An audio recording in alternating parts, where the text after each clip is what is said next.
প্রকাশ করতে পারি। Summation of F যদি নিরলিমিনার হয় অর্থাৎ একটা গুরুত্বপূর্ণ বল এখানে প্রয়োগ করা হয়, বল প্রয়োগ করা না হয়, সামেশন অফ এফ যদি 0 হয় তাহলে স্থির বস্তু স্থির থাকবে, গতিশীল বস্তু গতিশীল থাকবে। একটা কথা না বলে আমরা বলতে পারি ত্বরণ শূন্য। এখন ত্বরণ শূন্য পেলে কি হয় জানেন? ধরো একটা বস্তু স্থির ছিল, তো বেগই নাই, বেগ 0, তাহলে বেগ 0 ছিল।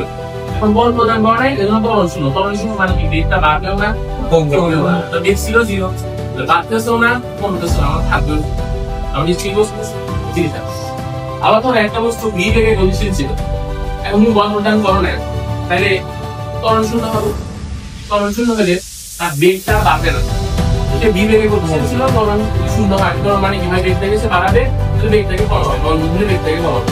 সেখানে ত্বরণ শূন্য মানে তার বেগটা বাড়বে না, যা ছিল তাই থাকবে। ভি বেগে গতিশীল ছিল, সে ভি বেগে কমাবে।